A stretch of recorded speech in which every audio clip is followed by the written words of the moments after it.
نحمده ونصلي على رسوله الكريم أما بعد فأعوذ بالله من الشيطان الرجيم بسم الله الرحمن الرحيم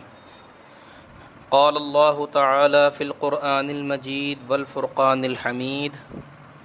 وَلَقَدْ فَتَنَّا سُلَيْمَانَ وَأَلْقَيْنَا عَلَى كُرْسِيِّهِ جَسَدًا ثُمَّ أَنَابَ قال رب اغفر لي وهب لي ملكا لا ينبغي لأحد من بعدي إنك أنت الوهاب فسخرنا له الرياح تجري بأمره رخاء حيث أصاب والشياطين كل بناء وغواص وآخرين مقرنين في الأصفاد هذا عطاؤنا فمن أو أمسك بغير حساب وَإِنَّ لَهُ عِندَنَا لَزُلْفَىٰ وَحُسْنَ مَآبٍ صدق اللہ العظیم وصدق رسولہ النبی الامین الکریم ونحن على ذلك لمن الشاہدین والشاکرین والحمد للہ رب العالمین۔ محترم معزز عزیزان ملت اسلامیہ، السلام علیکم ورحمۃ اللہ وبرکاتہ۔ خطبہ مسنونہ کے بعد میں نے آپ حضرات کے سامنے سورہ صاد کی آیت نمبر 34 سے 40 تک تلاوت کرنے کا شرف حاصل کیا۔ آیت نمبر 34 سے 40 تک 7 آیتیں تلاوت کرنے کا شرف حاصل کیا۔ اس کا ترجمہ و تشریح کرنے سے قبل آئیے ہم اور آپ مل کر ایک مرتبہ بارگاہ رسالت مآب حضور سید عالم محمد الرسول اللہ صلی اللہ علیہ وسلم میں درود پاک کا نذرانہ پیش کریں۔ پڑھیے اللہم صلی علی سیدنا و شفیعنا و نبینا و مولانا محمد وعلی آلہ و اصحابہ وبارک وسلم صلاۃ و سلام علیک یا رسول اللہ۔ حضرات کرام، اللہ تبارک و تعالی اپنے مقدس کلام میں ارشاد فرما رہا ہے وَلَقَدْ فَتَنَّا سُلَيْمَانَ وَأَلْقَيْنَا عَلَى كُرْسِيِّهِ جَسَدًا ثُمَّ أَنَابَ، اور بے شک ہم نے سلیمان کو آزمایا اور اس کے تخت پر ایک بے جان بدن ڈال دیا، پھر اس نے رجوع کیا۔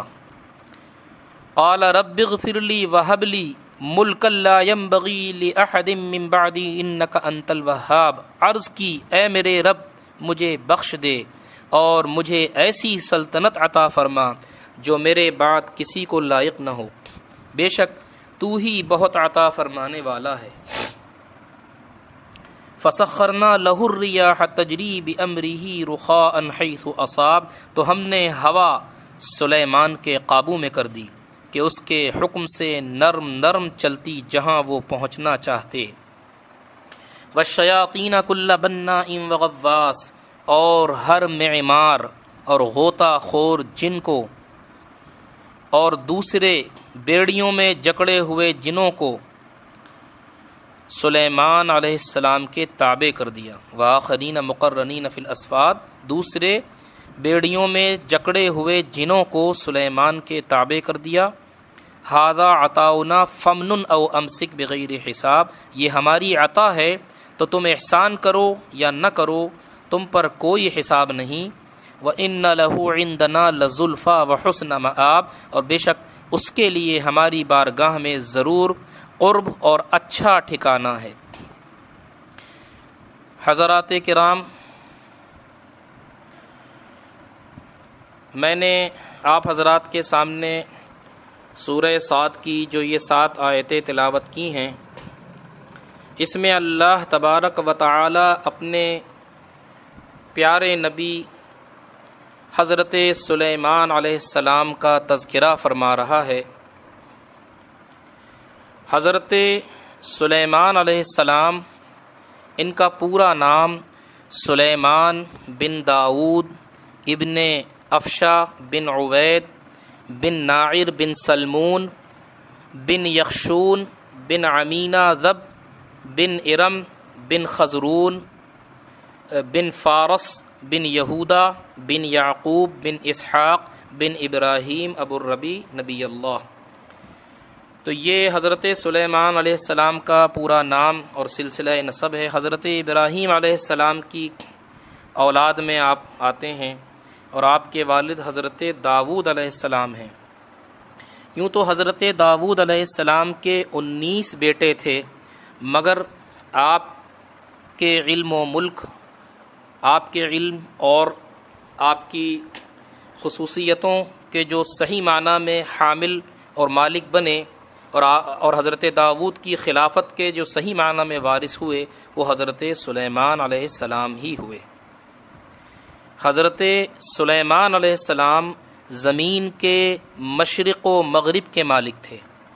اور آپ نے 750 سال تک تمام اہل دنیا، جنات،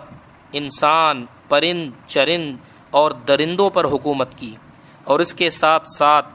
آپ کو ہر چیز کی زبان کا بھی علم عطا فرمایا گیا تھا۔ آپ انسانوں کی تمام زبانیں جانتے تھے، جانوروں کی تمام زبانیں جانتے تھے، درختوں کی زبانیں، آپ کو ہر چیز کی زبان کا، ہر مخلوق کی زبان کا بھی علم دیا گیا۔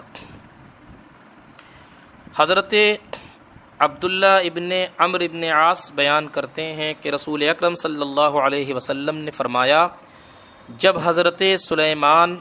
علیہ السلام نے بیت المقدس بنا لیا تو آپ نے اللہ رب العزت سے 3 چیزوں کا سوال کیا۔ اللہ تعالیٰ نے ان کو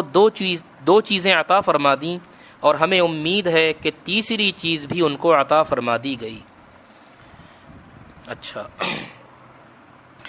تو پہلا سوال تو حضرت سلیمان علیہ السلام کا اللہ سے یہ تھا کہ وہ ایسا فیصلہ کریں جو اللہ تعالیٰ کے فیصلے کے موافق ہو، یعنی وہ جو بھی فیصلہ دیں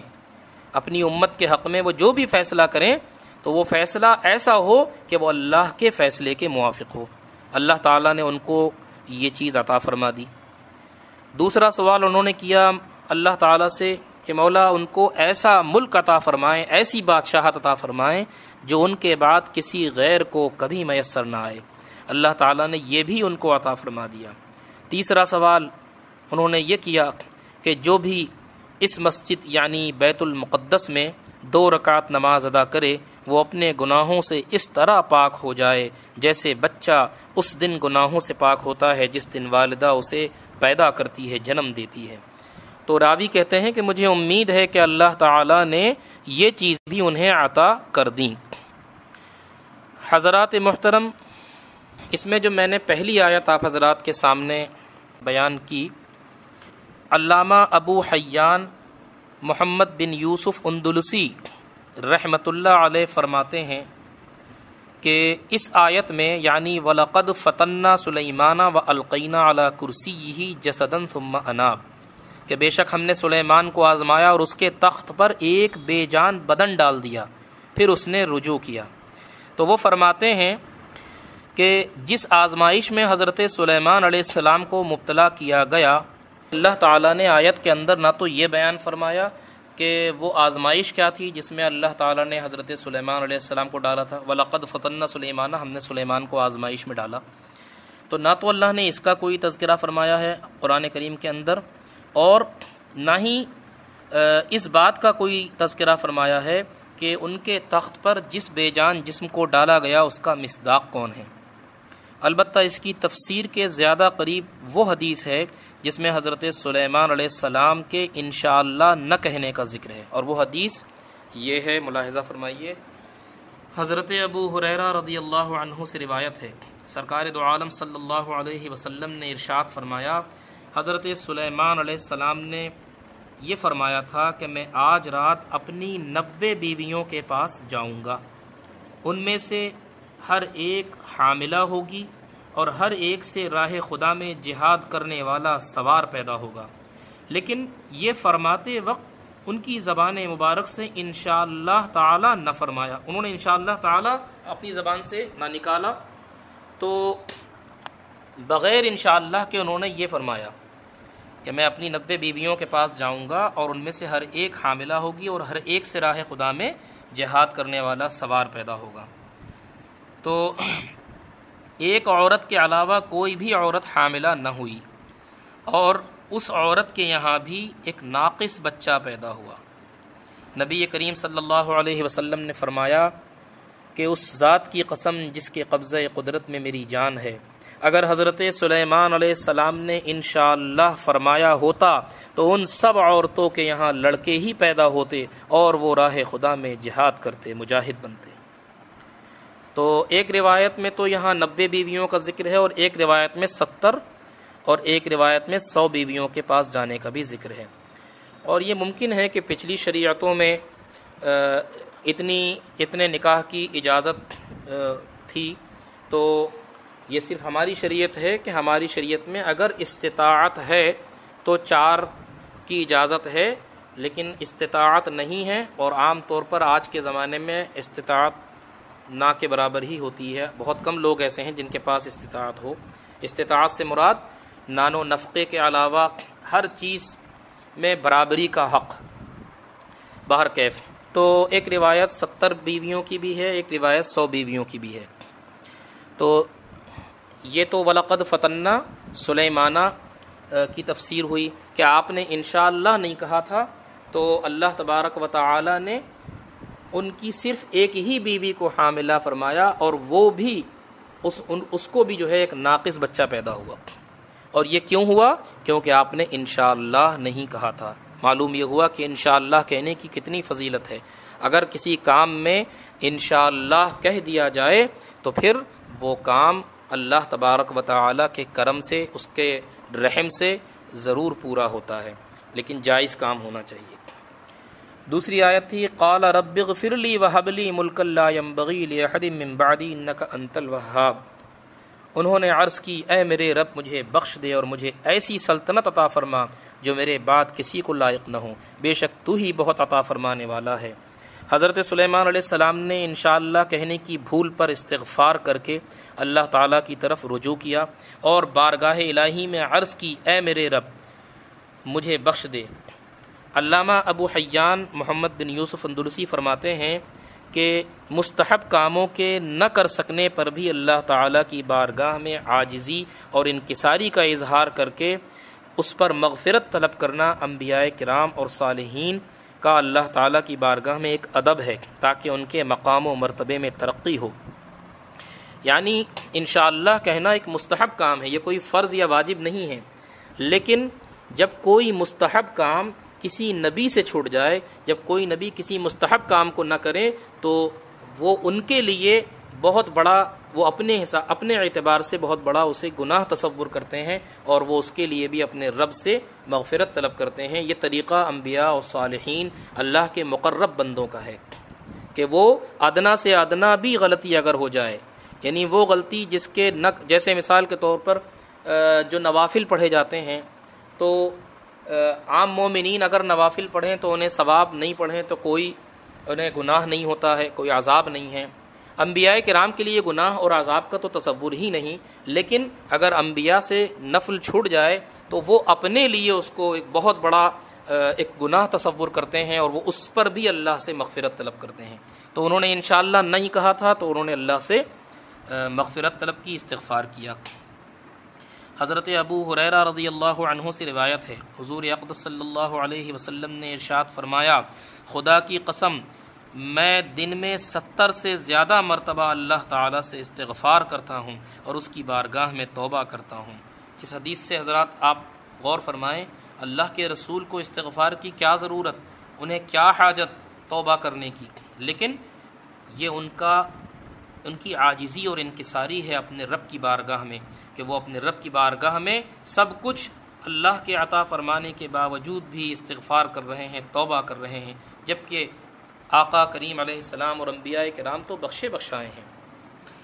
امام فخر الدین رازی رحمۃ اللہ علیہ فرماتے ہیں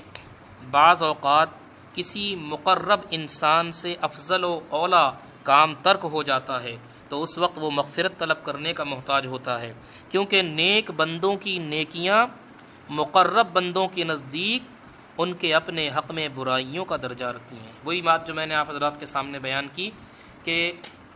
عام مومنین اگر نیکیاں کریں تو یہ ان کے لیے بہت اچھی بات ہے، لیکن مقربین کے لیے اس سے کئی درجے اعلیٰ، اس سے کئی درجے بڑھ کر نیکیاں کرنا جو ہے ان کے ذمہ ہوتا ہے۔ اگر وہ کم نیکیاں کریں تو وہ گویا کہ اپنے لیے اسے گناہ تصور کرتے ہیں اور وہ اس پر مغفرت طلب کرتے ہیں۔ یعنی عام نیک آدمی جو نیک عمل کرتا ہے،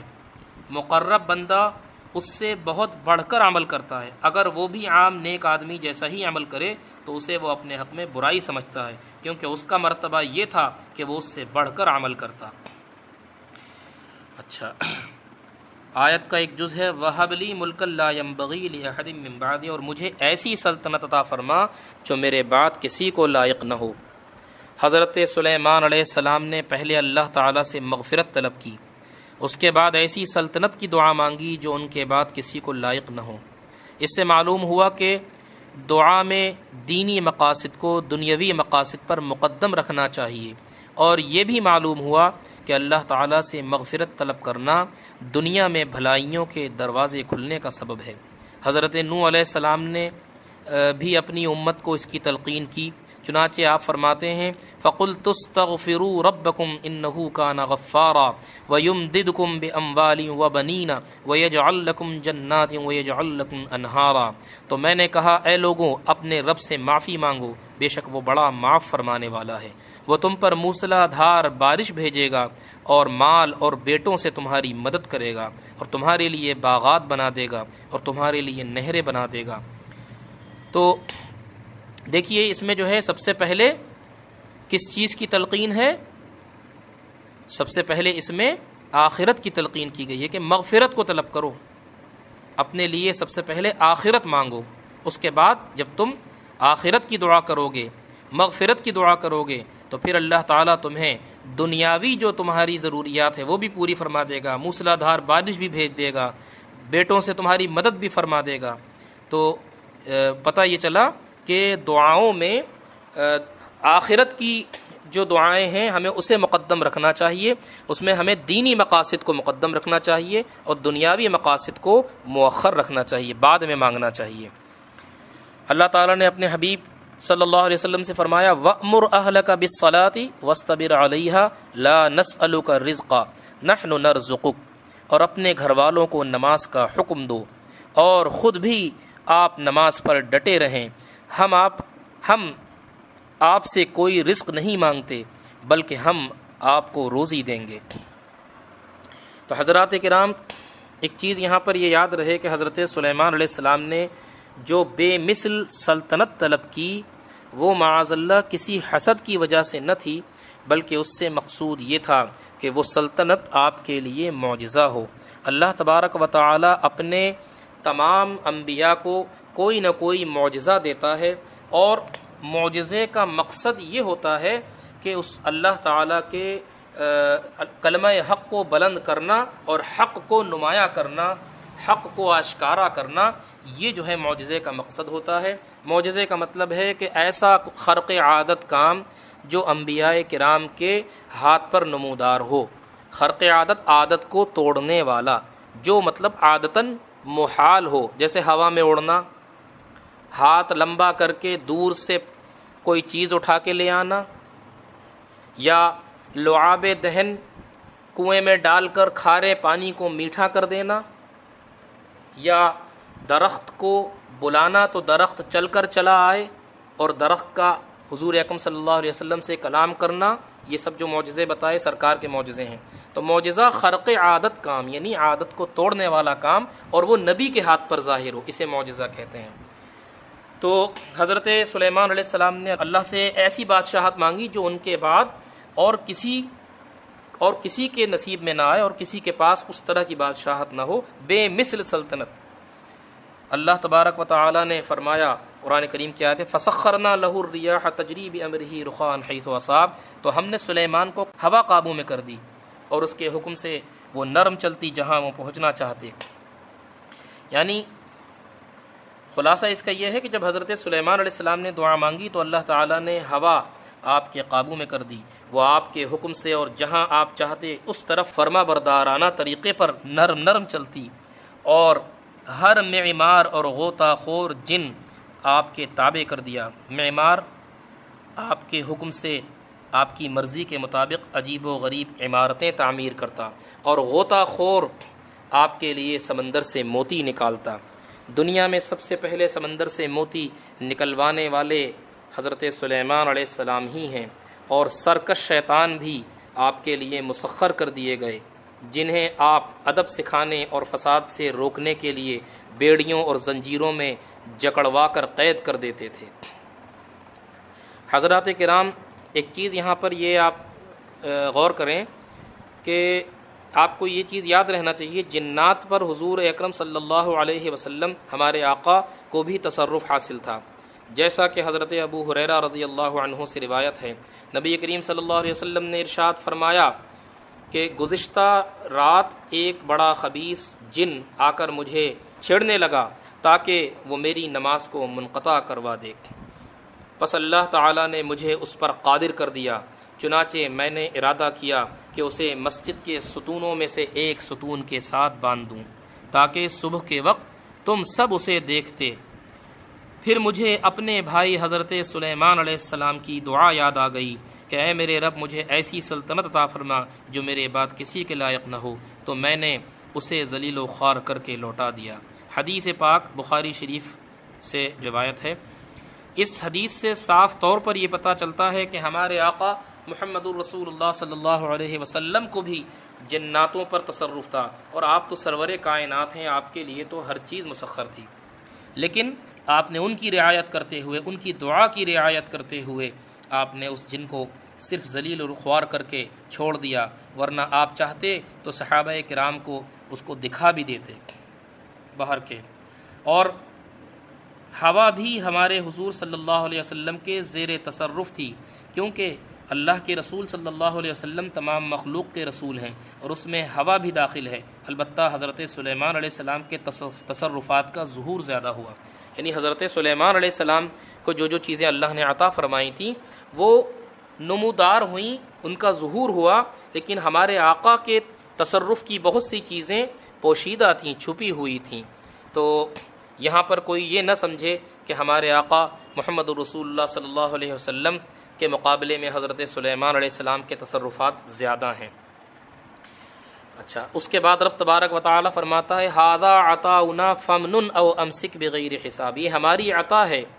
تو تم احسان کرو یا روکو، تم پر کوئی حساب نہیں۔ اللہ تعالی نے حضرت سلیمان علیہ السلام سے فرمایا کہ یہ ہماری عطا ہے، تو اب جس پر چاہو احسان کرو اور جس کسی سے چاہو اس احسان کو روک رکھو، تم پر کسی قسم کا کوئی حساب نہیں، یعنی آپ کو دینے اور نہ دینے کا اختیار دیا گیا کہ جیسی مرضی ہو ویسے کریں۔ حضرات کرام، اس آیت سے یہ بھی معلوم ہوا کہ انبیاء کرام علیہ السلام کو اللہ تعالیٰ دیتا ہے، اور وہ حضرات اللہ تعالیٰ کے حکم سے مخلوق میں تقسیم فرماتے ہیں، اور اس تقسیم میں انہیں دینے اور نہ دینے کا مطلقاً اختیار بھی ہوتا ہے۔ حدیث پاک میں بھی ہے کہ حضور اکرم صلی اللہ علیہ وسلم نے ارشاد فرمایا اللہ تعالیٰ دیتا ہے اور میں تقسیم کرتا ہوں، اللہ یعطی وانا قاسم۔ حضرت ربیعہ بن کعب رضی اللہ عنہ فرماتے ہیں کہ میں رات کے وقت اللہ کے رسول صلی اللہ علیہ وسلم کی خدمت میں رہا کرتا تھا، آپ کے استنجے اور وضو کے لیے پانی لاتا تھا۔ ایک مرتبہ آپ نے ارشاد فرمایا مانگ، کیا مانگتا ہے؟ میں نے عرض کی کہ میں آپ سے جنت کی رفاقت کا سوال کرتا ہوں۔ ارشاد فرمایا اس کے علاوہ اور کچھ؟ میں نے عرض کی مجھے یہی کافی ہے۔ ارشاد فرمایا پھر زیادہ سجدے کر کے میری مدد کرو۔ سبحان اللہ۔ دوسری روایت حضرت امیر المومنین حضرت علی مرتضیٰ رضی اللہ عنہ سے ہے، فرماتے ہیں کہ اللہ کے رسول صلی اللہ علیہ وسلم سے جب کوئی شخص سوال کرتا تو اس وقت دو طرح کی صورتحال ہوتی۔ اگر حضور اقدس صلی اللہ علیہ وسلم کو دینا منظور ہوتا تو نعم فرماتے، یعنی ٹھیک ہے، اور نہ منظور ہوتا تو خاموش رہتے۔ کسی چیز کو آپ لا یعنی نہ کہتے، کسی چیز کے لیے منع نہیں فرماتے تھے۔ ایک روز ایک اعرابی کہتے ہیں کہ دیہات میں رہنے والے شخص کو ایک اعرابی حاضر ہو کر رسول اکرم صلی اللہ علیہ وسلم کی بارگاہ میں سوال کرتا ہے، تو حضور پر نور صلی اللہ علیہ وسلم خاموش رہے۔ اس اعرابی نے آپ سے کچھ مانگا، آپ خاموش رہے۔ پھر سوال کیا تو خاموشی اختیار فرمائی، پھر سوال کیا،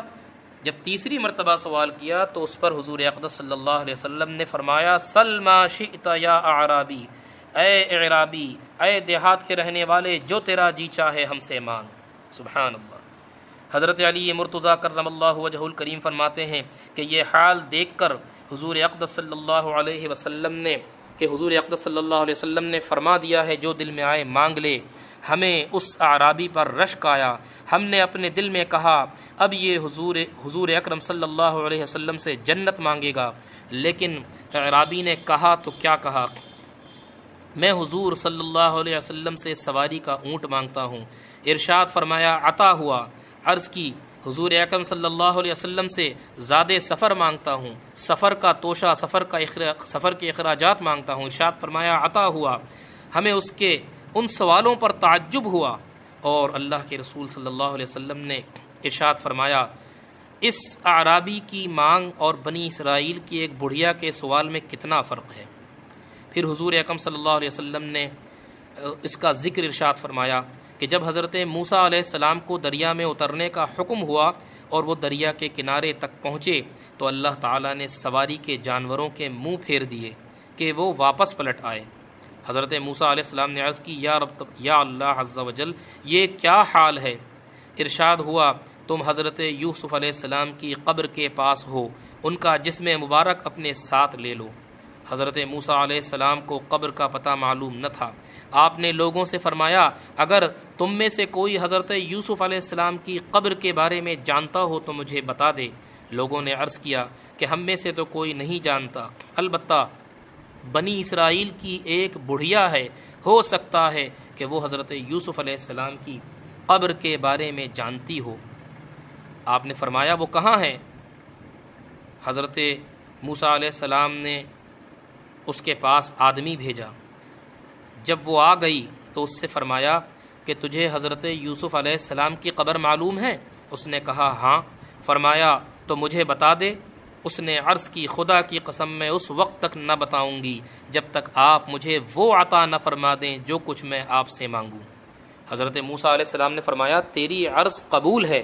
بڑھیا نے عرض کی میں آپ سے یہ مانگتی ہوں کہ جنت میں آپ کے ساتھ اس درجے میں رہوں جس درجے میں آپ ہوں گے۔ حضرت موسیٰ علیہ السلام نے فرمایا کہ جنت مانگ لے، یعنی تجھے یہی کافی ہے، اتنا بڑا سوال نہ کر کہ جس درجے میں میں ہوں اس درجے میں تو بھی ہو۔ بڑھیا نے کہا خدا کی قسم میں نہ مانوں گی مگر یہی کہ آپ کے ساتھ رہوں۔ حضرت موسیٰ علیہ السلام اس سے یہی رد و بدل کرتے رہے۔ اللہ تعالیٰ نے وحی بھیجی اے موسیٰ وہ جو مانگ رہی ہے تم اسے وہی عطا کر دو تو اس میں تمہارا کچھ نقصان نہیں۔ حضرت موسیٰ علیہ السلام نے اسے جنت میں اپنی رفاقت عطا فرما دی اور اس نے حضرت یوسف علیہ السلام کی قبر بتا دی، اور حضرت موسیٰ علیہ السلام نعش مبارک کو ساتھ لے کر دریا پار کر گئے۔ اعلیٰ حضرت امام احمد رضا خان فاضل بریلوی رحمۃ اللہ علیہ نے اپنی تصنیف الامن والعلا میں یہ حدیث پاک نقل کر کے اس کے تحت 7 نکتے بیان فرمائے ہیں۔ ان کا خلاصہ یہ ہے کہ حضور اقدس صلی اللہ علیہ وسلم کے اس ارشاد جو جی میں آئے مانگ میں صراحت کے ساتھ عموم موجود ہے، یعنی آپ نے جو یہ فرمایا تھا اس اعرابی سے جو جی میں آئے مانگ، اس میں صراحت کے ساتھ عموم موجود ہے کہ جو دل میں آئے مانگ لے، ہم سب کچھ عطا فرمانے کا اختیار رکھتے ہیں۔ صحابہ کرام نے اعرابی کو اختیار ملنے پر رشک فرمایا، اس سے معلوم ہوا کہ ان کا عقیدہ یہی تھا کہ حضور اقدس صلی اللہ علیہ وسلم کا ہاتھ اللہ تعالیٰ کی رحمت کے تمام خزانوں اور دنیا و آخرت کی ہر نعمت پر پہنچتا ہے، یہاں تک کہ سب سے اعلیٰ نعمت یعنی جنت جسے چاہیں بخش دیں۔ اختیار عام ملنے کے بعد اعرابی نے جو مانگا اس پر حضور پر نور صلی اللہ علیہ وسلم کا تعجب فرمانا اور بنی اسرائیل کی بڑھیا کی مثال دینا اس بات کی دلیل ہے کہ اگر وہ جنت کا اعلیٰ سے اعلیٰ درجہ مانگتا تو آپ صلی اللہ علیہ وسلم وہی اسے عطا فرما دیتے۔ بڑھیا کا حضرت موسیٰ سے جنت میں ان کی رفاقت کا سوال کرنا اور حضرت موسیٰ کا یہ سوال سن کر غضب و جلال میں نہ آنا بلکہ اس سے یہ کہنا کہ ہم سے جنت مانگ لو، اور اللہ تعالیٰ کا حضرت موسیٰ کو بڑھیا کی طلب کے مطابق عطا فرمانے کا حکم دینا اور حضرت موسیٰ کا بڑھیا کو جنت میں اپنی رفاقت عطا فرما دینا، یہ سب شواہد اس بات کی دلیل ہیں کہ اللہ تعالیٰ اپنے محبوب بندوں کو بے پناہ اختیارات عطا فرماتا ہے، اور وہ رب تبارک و تعالیٰ کی عطا سے مخلوق میں جنت اور اس کے درجات تک تقسیم فرماتے ہیں۔ اس سے یہ بھی معلوم ہوا کہ مخلوق کا ان سے جنت اور اس کے اعلیٰ درجات مانگنا شرک ہرگز نہیں ہے۔ یہ پوری حدیث پاک کی تشریح تھی جو میں نے آپ حضرات کے سامنے پیش کی۔ اس کے بعد میں رب تبارک و تعالی نے فرمایا وَإِنَّ لَهُ عِندَنَا لَزُلْفَىٰ وَحُسْنَ مَآبٍ۔ حضرت سلیمان علیہ السلام کا تذکرہ چل رہا ہے اور اسی کے مطابق ضمناً احادیثیں آپ حضرات کے سامنے پیش کی۔ تو رب تبارک و تعالی نے فرمایا اس کے لیے ہماری بارگاہ میں ضرور قرب اور اچھا ٹھکانہ ہے۔ اس سے پہلی آیت میں وہ نعمتیں بیان کی گئیں جو حضرت سلیمان علیہ السلام کو دنیا میں عطا کی گئیں، اور اس آیت میں آپ پر آخرت میں کی جانے والی نعمتوں کا ذکر ہے۔ چنانچہ ارشاد فرمایا کہ دنیا میں اس عظیم سلطنت کے ساتھ ساتھ حضرت سلیمان علیہ السلام کے لیے آخرت میں بھی ہماری بارگاہ میں قرب اور اچھا ٹھکانہ ہے، اور وہ ٹھکانہ جنت ہے۔ اس سے معلوم ہوا کہ انبیاء کرام علیہم السلام بارگاہ الہی میں بڑی عزت و وجاہت والے ہوتے ہیں، ان کا مقام مخلوق میں سب سے بڑا ہوتا ہے، اسی لیے انبیاء کرام کے وسیلے سے دعائیں بڑی جلدی قبول بھی ہوتی ہیں۔ حضرات کرام، یہ آیتیں تھیں 7 آیتیں جن کے تحت میں نے آپ حضرات کو حضرت سلیمان علیہ السلام کی بادشاہت کے بارے میں بتایا۔ اللہ تبارک و تعالی نے انہیں جو اختیارات اور جو تصرفات دیے تھے اس کے بارے میں آپ کو بتایا، اور اسی کے ضمن میں میں نے یہ بھی بتایا کہ اس سے کہیں بڑھ کر اختیارات اور تصرفات ہمارے آقا محمد الرسول اللہ صلی اللہ علیہ وسلم کو عطا ہوئے ہیں، لیکن آپ کے بہت سے تصرفات پوشیدہ رکھے گئے ہیں، چھپا کے رکھے گئے ہیں۔ لیکن حضرت سلیمان علیہ السلام کیونکہ انہوں نے بے مثل بادشاہت مانگی تھی، لہٰذا ان کے تصرفات کا ظہور ہوا۔ اللہ تبارک و تعالی سے دعا ہے کہ وہ ہمیں عمل خیر کی توفیق عطا فرمائے، کہنے سننے میں جو غلطی ہوئی اسے معاف فرمائے۔ وما علینا الا البلاغ۔ السلام علیکم ورحمۃ اللہ وبرکاتہ۔